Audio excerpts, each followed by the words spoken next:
চাপটগ্ৰামবাসীৰ বাবে সুখবৰ। এতিয়াৰে পৰা ধনৰ লেনদেনৰ বাবে বেংকত আৰু দীঘলীয়া শাৰী পাতি থকাৰ কোনো প্ৰয়োজন নাই, কিয়নো বেংক অৱ বৰোদাৰ গ্ৰাহক সেৱা উপলব্ধ এতিয়া চাপটগ্ৰাম চাউথ পইণ্ট ইংলিছ স্কুলৰ সন্মুখত। উল্লেখিত গ্ৰাহক সেৱা কেন্দ্ৰটো শুভ উদ্বোধন কৰে শ্যামল সাহা আৰু স্বত্বাধিকাৰী ৰফিকুল ইছলামে সা সুবিধাসমূহৰ কথা উল্লেখ কৰি কয়, হয়, আজি চাপটগ্ৰাম ৮ নং ৱাৰ্ডত এইটো চাউথ পইণ্ট ইংলিছ স্কুলৰ যোৱা ৰোডৰ কাষতেই বেংক অফ বৰোদাৰ এটা নতুন গ্ৰাহক সেৱা মুকলি কৰা হ'ল আজি।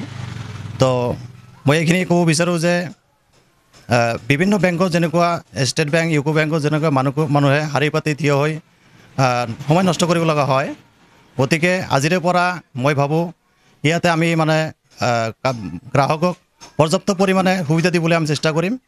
লগতে ইয়াত বিভিন্ন ধৰণৰ সেৱা যেনেকুৱা বীমা সম্পৰ্কীয় PMSBY, PMJJBY, APY এইবিলাক সেৱা আমি আগবঢ়াম।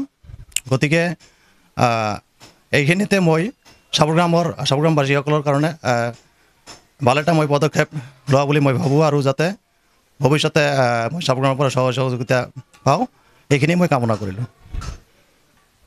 এইটো ৰফিকুল যিটো নেকি পদক্ষেপ লৈছে, এইটো এটা খুব প্ৰশংসনীয় পদক্ষেপ, আৰু এইটো আমাৰ যিটো গাঁৱলীয়া ৰাইজ বা অৰ্থনৈতিকভাৱে যিটো বেংকৰ লগত লেনদেন কৰে, সিহঁতে দেখা পাইছোঁ SBI বা বিভিন্ন ব্ৰাঞ্চত গ'লে যিটো শাৰী পাতি লাইন ল'ব লগা হয় বা টকা উইথড্ৰ কৰিব লগা হয়, গতিকে এনেকুৱা এটা অনুষ্ঠানৰ এটা খুব প্ৰয়োজন আছিল।